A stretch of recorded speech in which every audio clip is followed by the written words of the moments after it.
అందరికీ నమస్తే అండి. సో మనము చూస్తున్నాం ఒక 2-3 రోజుల నుంచి ఏం నడుస్తూ ఉందని.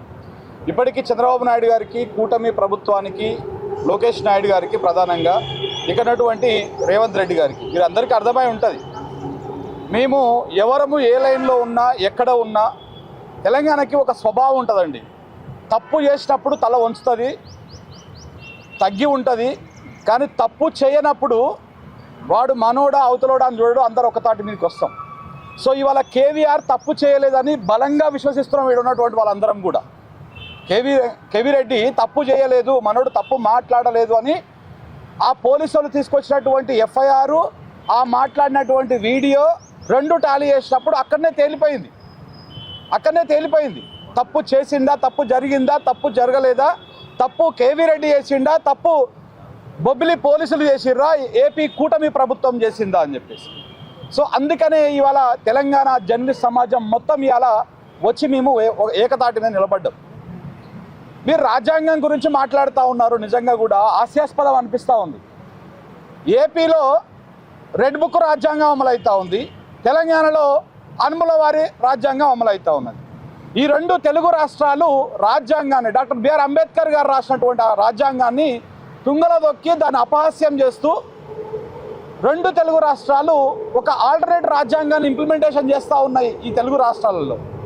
ఇది కదా మీరు సిగ్గుతో తలదించుకోవాల్సింది, దీని గురించి కదా మనం మాట్లాడాల్సింది.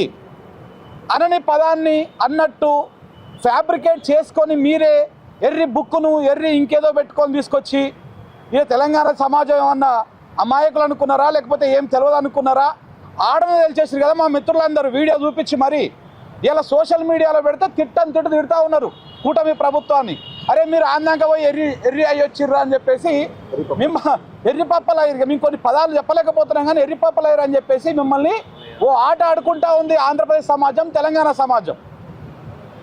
మీరు రాజ్యాంగాన్ని గురించి మాట్లాడుతూ ఉంటే నిజంగా కూడా దయ్యాలు వేదాలు వల్లించాలని రాజకీయ నాయకులు మాట్లాడుతూ ఉంటారు కదా, ఇగో అంతకంటే హాస్యాస్పదంగా మారిపోయింది.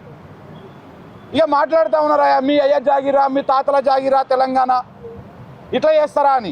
బరాబర్ మా తాతల జాగిరే. పృథ్వన్న చెప్పిండుగా ఇంతకుముందుకు, మా తాతల జాగిరే, మా మాయముంత ఈయనే ఉన్నది. ఏం చంద్రబాబు నాయుడు నీ మాయముంత ఈడ ఉందా? లోకేష్ నాయుడు గారి మాయముంత ఈడ ఉందా? పవన్ కళ్యాణ్ గారి మాయముంత ఈడ ఉందా? మేము విద్వేషాలు రెచ్చగొట్టదలుచుకోలేదండి, ఒకటే చెప్తా ఉన్నాం. మీకు తెలంగాణ రాజకీయాల మీద విశ్లేషించే హక్కు ఎంత ఉందో మాకు కానీ మా మిత్రులకు కానీ ఆంధ్రప్రదేశ్ రాజకీయాలను విశ్లేషించే హక్కు అంతే ఉన్నది. మేము అసలు కొన్ని దశాబ్దాలుగా కదా మేము అనడం ఆంధ్ర రాజకీయాలు విశ్లేషించినామా? ఇవాళ ఇప్పటికీ మెజారిటీగా ఇక్కడ ఉన్నటువంటి ఈ 50-60 మంది జర్నలిస్టులలో ఏ ఒక్కరో ఇద్దరో విశ్లేషిస్తున్నారు ఆంధ్ర రాజకీయాలని. ఆ పాటికే మీరు సహించలేకపోతా ఉన్నారు. అరే వాడొచ్చి మా దగ్గర పెత్తనం ఏంద్రాని. మీరు 60 ఏళ్ళు పెత్తనం చేస్తే ఏం కాదు, 60 ఏళ్ళు ఉన్నది లేనట్టు లేనిది ఉన్నట్టు చూపిస్తే ఏం కాదు. అప్పుడు మేము భరించాలా, మేము దాన్ని తీసుకోవాలా, దాని పర్యవసానాన్ని అనుభవించాలి, ఆ నరకాన్ని చూడాలి. ఇప్పుడు మేము ఉన్నది ఉన్నట్టు చెప్తే, మా మిత్రులు ఉన్నది ఉన్నట్టు చెప్తే మీకు ఎక్కలేని ప్రాబ్లం అవుతుంది, నొప్పులు వచ్చేస్తూ ఉన్నాయి. ఇక పెడతా ఉన్నారు కిందగా, మీకెందుకు ఇప్పటికి కూడా పెడతా ఉన్నారు కొంతమంది. టీడీపీ మిత్రులకు నేను ప్రధానంగా చెప్పాల్సుకున్నా, రేపు భవిష్యత్తులో మీ వాలకం గనక మారకపోతే అధికారంలో ఉన్నటువంటి జనసేన వాళ్ళు పెద్దగా ఎక్కువగా దీని మీద రియాక్ట్ అవుతలేరు, బీజేపీ వాళ్ళు కూడా ఎక్కువ రియాక్ట్ అవుతలేరు. కానీ కూటమిలో ఉన్నటువంటి టీడీపీనే చాలా అత్యుత్సాహాన్ని ప్రదర్శిస్తూ ఉంది. రేపు భవిష్యత్తులో మొదటి మీరు ఇదే రకంగా ఇదే పంతాలో మీరు పోతే ఈ ఎఫెక్ట్ మొదటిగా పడేది టీడీపీ మీదనే, మీరు గుర్తుపెట్టుకోండి. మా తెలంగాణ వాళ్ళు ఎవరైనా వచ్చి ఆంధ్రప్రదేశ్లో ఉండి వ్యాపారాలు చేస్తూ ఉన్నారా? తెలంగాణ వాళ్ళు ఎవరైనా వచ్చి అక్కడికి వచ్చి ఏమైనా దందాలు చేస్తూ ఉన్నారా? ఏమైనా నడిపిస్తూ ఉన్నారు? అక్కడ నుంచి ఏం లేదు కదా. హైదరాబాద్లోనే మీరు ఉంటూ ఉన్నారు, మీరే ఇక్కడికి వస్తున్నారు, ఇక్కడనే మీ వ్యాపారాలు ఉన్నాయి, ఇక్కడనే మీ సంస్థలు ఉన్నాయి, ఇక్కడనే మీ మొత్తం లావాదేవీల వ్యవహారాలు అంతా కూడా ఇక్కడ నడుస్తూ ఉన్నాయి. అయినా సరే తెలంగాణ సమాజం అందరినీ కడుపులో పెట్టుకొని చూసుకుంటుంది కూడా. కానీ ఇలాగనే మీరు ఇష్టారీతన మాట్లాడేసి మా వాళ్ళు చెయ్యని తప్పును చేసినట్టు చూపించి మీరు ఇంకేదో భ్రమలు కల్పిస్తే మాత్రం బాగా జాప్తా తిరగబడుతుంది. మళ్ళీ చెప్తా ఉన్నాం, మాది తప్పు ఉంటే తల వంచుకుంటాం, ఏడికైనా వస్తాం, ఢిల్లీ దాకానైనా వస్తాం, కేసులు పెడితే ఏడికైనా వస్తాం. మా తప్పు లేనప్పుడు మేము అమరవీరుల సాక్షిగా చెప్తా ఉన్నాం, తిరగబడతాం. ఇంతమందికి పృథ్వన్న మాట్లాడుతూ మాకు ప్రాణం పెద్ద లెక్క కాదురా, ఉద్యమం కోసం ప్రాణాలంటే తృణప్రాయంగా వదిలేసినటువంటి గడ్డ ఇది అని చెప్పేసి మరి మాకు నేర్పుతా ఉన్నారా మీరు ఉద్యమము, పోరాటము, ఐక్యత గురించి? సో కాబట్టి ఇది తగ్గించాలా. ఇంకొకటి ప్రధానంగా ఇక్కడ అన్ని లోగోలు ఉన్నాయి, మా ఊళ్ళో 60 లోగోలు ఉన్నాయి. ఇందులో ఒకటన్నా శాటిలైట్ ఛానల్ ఉందా అన్న? ఎందుకు లేవన్నా? శాటిలైట్ తెలంగాణ కాదా అన్న? మీరు మాత్రం జర్నలిస్ట్ అనుకుంటున్నారా? మీకు కూడా కష్టం వచ్చినప్పుడు నిలబడ్డది ఇదే మీడియా ఛానళ్ళు. మమ్మల్ని మేము డిజిటల్ మీడియా కాదు, మాదే అసలు మీడియా. మీరు అనుకుంటున్నారు బిడ్డ మాదే అసలు మీడియా, నీదేడు ఉన్నదిరా బాబు. నీ ఛానల్ కూడా ఇదే యూట్యూబ్లో ఉన్నది. నువ్వు సీఎంకు లింక్ పెట్టాలన్నా, పిఎంకు లింక్ పెట్టాలన్నా యూట్యూబ్ లింకే పంపిస్తున్నావు. నువ్వు కొత్తగా వేరే దానికి వెళ్ళి శాటిలైట్ లింకులు ఏమో పంపిస్తున్నారు అన్న. వీళ్ళు శాటిలైట్ లింకులు పంపిస్తున్నారా? కాలేజీ టీవీ అయిన లింకే పోతున్నది, మనడు అయిన లింకే పోతున్నది, ఎవరిదైనా గదే లింక్ పోతున్నది.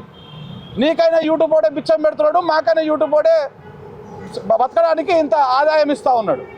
నువ్వేం ఊసిపడ్డ నక్కవేం కాదు. ఈడ ఉన్న అందరూ కూడా 10 సంవత్సరాలు 5 సంవత్సరాలు శాటిలైట్లో చేసి వచ్చిన వాళ్ళే. జర్నలిజం విలువలు తెలవనటువంటి వాళ్ళు ఎవరు లేరీడ.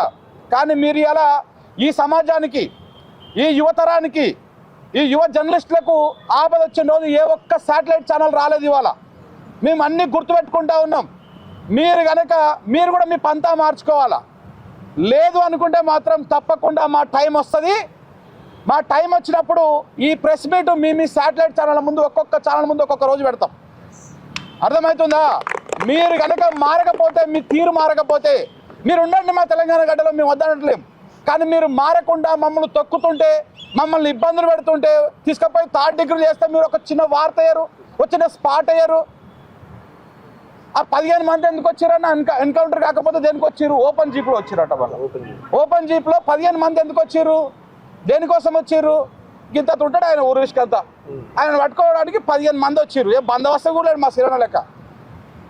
మీరు 15 మంది వచ్చి ఎత్తుకపోతా అంటే మేము చూస్తూ అవ్వుకుంటామా? ఒక్కరే పోయింది, ఫస్ట్ ఒక్కరిద్దరే పోయారు. ఒక చిటికేస్తే ఇట్లా వచ్చినట్టు వచ్చి వాలిపోయారా లేదా మా వాళ్ళు? నువ్వు బొబ్బిలి తీసుకపోతే బొబ్బిలికి వస్తాం, విజయనగరం తీసుకపోతే విజయనగరం వస్తాం, విశాఖపట్నం నువ్వు ఏ మారుమూల ప్రాంతం వస్తావు ఇవన్నీ ఆడికి వస్తాయి. ఆ గడ్డ మీద నిలబడతాం, మా సత్తా ఏందో చూపిస్తాం. ఆ నాక తీసుకురాకురి. శాటిలైట్ ఛానళ్ళు కూడా మీ పంత, అరే తెలంగాణలో కూడా ఉన్నాయి కదా శాటిలైట్ ఛానళ్ళు. ఈ తెలంగాణ గడ్డ మీద కూడా కొన్ని ఉన్నాయి కదా. వాళ్ళు కూడా పౌరుషం చచ్చిపోయిందా? బానిసలు అయిపోయిర్రా? ప్రభుత్వాలకు, అధికారానికి, ముఖ్యమంత్రులకు సాగిలు పడుతున్నారా? మోకరిల్లుతున్నారా? ఈ బిడ్డల గోస చూపియారా? చెప్తున్నాం బిడ్డ, ఇవన్నీ మీరు మార్చుకోవాలి. 2 రాజ్యాంగాలని, 2 తెలుగు రాష్ట్రాలు రాజ్యాంగాన్ని ఇంప్లిమెంటేషన్ చేయట్లేదు. రాజ్యాంగం గురించి మాట్లాడే నైతిక హక్కు కూటమి ప్రభుత్వానికి లేదు, తెలంగాణ ప్రభుత్వానికి లేదు. కోర్టులను అపహాస్యం చేస్తుందండి ఇక్కడ ఉన్నటువంటి ప్రభుత్వము. కోర్టుకు పోయే ఒకటి చెప్తారు, ఇక్కడ చేసేదే ఒకటి, అక్కడ ఉన్నది కూడా అంతే. సో కాబట్టి అనని పదాన్ని అన్నట్టు ఇవాళ ఎక్కడ లేని ఆ సోషల్ మీడియా చూస్తే నాకు వస్తుందన్న. రాజ్యాంగం మీద వాళ్ళు ఇలాంటి వాళ్ళనా మనం ఉపేక్షించేది? ఇలా జర్నలిస్టులు మానుష్ వంశీ వీడియోలు పెట్టాలన్నా, ఎట్లా ఉన్నాయో చూపించాలన్నా మీకు? ఇక్కడ ప్లే చేయమంటే పెద్ద స్క్రీన్ వేసి ఓ రోజంతా ఎక్స్ప్లెయిన్ చేస్తాం మేము. ఏబిఎన్ చేస్తున్నటువంటి మరి ఆయన జర్నలిస్ట్ అర్థం కాదు, అనలిస్ట్ అర్థం కాదు, పార్టీ కండువాలు వేసుకురా అర్థం కాదు, ఏం వేసుకురా అర్థం కాదు. మేము మాట్లాడుతున్నాం టక్కున రంగు పూచేయచ్చు. ఈయనకో రంగు, నాకో రంగు, ఆయనకో రంగు, ఇంకొక ఆయనకో రంగు. మీరు మాట్లాడితే మాత్రం మీరు ఇక పరమాన్నం అనమాట. మీరు అంతా మీ సల్లారనే సల్లారదు, ఉఫ్ అని ఊదాలి 10 రోజుల పాటు. సో ఈ తరికా మార్చుకోవాలి. బాగా జాప్తా కేవీఆర్ మీద ఇంకొక కేసు పెట్టిరంటే ఇది శాంపిలే. ఇది నిన్న మొన్న చూసింది శాంపిలే. చెప్తున్నాం కదా, ఇక్కడ ఉన్న వాళ్ళని ఎవరిని టచ్ చేసినా అచ్చా ఏదో కేసులు పెడతారంట అన్న. నీకు ఫోన్లు చేసిర్రు, నాకు కూడా ఫోన్లు చేసిర్రు. ఫోన్లు చేసి తమ్మి మీరు అందరు బాగానే మాట్లాడి పోయాడా, మీరు బాగానే అడ్డుకున్నారు, అక్రమ కేసులు అడ్డుకున్నారు. కానీ అక్రమ కేసు అడ్డుకున్నందుకు మా వాళ్ళ మీద కేసులు పెడతారంట. ఎవరెవరైతే హిడ్మాని కవర్ చేసిర్రు మా తెలంగాణ జర్నలిస్టులు అందరూ పోయి కవర్ చేస్తే వాళ్ళని పట్టుకొచ్చి నోటీసులు ఇచ్చిన వాళ్ళని వీళ్ళని పట్టుకొచ్చి ఏదో కేసులు పెడదామని చూస్తావారంట. పెట్టండి, ఒకసారి నోటీసులు ఇవ్వండి, ఏమవుతుందో చూస్తాం. పౌర సమాజం ముందు, ప్రజా పోరాటాల ముందు ఏ కేసులు కూడా నిలబడవు, గుర్తుపెట్టుకోండి. బ్రిటిష్ వాళ్ళని తరిమిన గడ్డ కదా ఈ దేశం. ఈడ నైజాం ఈడ అరాచక పాలన చేస్తూ ఉంటే, ఇది పిరంగి గుండ్లు మీద పడతా ఉంటే కూడా ఎదురొడ్డి నిలబడినటువంటి సమాజం కదా. వాళ్ళ వారసులం కదా మేము. మమ్మల్ని ఎదిరిద్దాం, మమ్మల్ని భయపెడదామని చూస్తే మీరు చాలా తప్పులో కాలేస్తున్నారు. మీరు కంప్లీట్ రాంగ్ వేలో పోతున్నారు. మీకు మరి ఎవరిస్తా ఉన్నారో తెలియదు ఈ గైడ్ లైన్స్. ఇప్పుడు తీసుకొచ్చి అక్కడ ఉన్నటువంటి వాళ్ళు కొంతమంది ట్వీట్ వేస్తే దానికి టీడీపీ అఫీషియల్ అండ్ పైన పోయి ట్వీట్ వేసింది. ఏం వేసింది? లేని తమ్ముళ్ళు తీసుకొచ్చింది, లేని ఆడియోని తీసుకొచ్చి పెట్టింది రెండిట్లని. ఆ రెండింటి కింద కూడా చూసుకోండి ఆయన, కామెంట్లను చూడండి, తెలుస్తుంది మీకు మీరు పెట్టిన తప్పుడు కేసు అని. సో కాబట్టి ఈ పంతా మార్చుకోవాలి. రెండు తెలుగు ప్రభుత్వాలకు మేము విజ్ఞప్తి చేస్తూ ఉన్నాం మా జర్నలిస్టుల తరఫున, మీరు పంతా మార్చుకోండి. ఇక్కడ తెలంగాణ పోలీసులు కూడా చాలా రికార్డులు ఉన్నాయి మన వాళ్ళకి, దేశవ్యాప్తంగా నెంబర్ 1 పొజిషన్లో ఉన్న రికార్డులు ఉన్నాయి. మరి పక్క రాష్ట్రపోడు వచ్చి మన ఇండ్ల మీద పడతా ఉంటే, మన పౌరులను ఎత్తుకపోదాన్ని చూస్తూ ఉంటే మరి మీరేం చేస్తూ ఉన్నారు? మీరు కూడా కొంత చూడాలి కదా.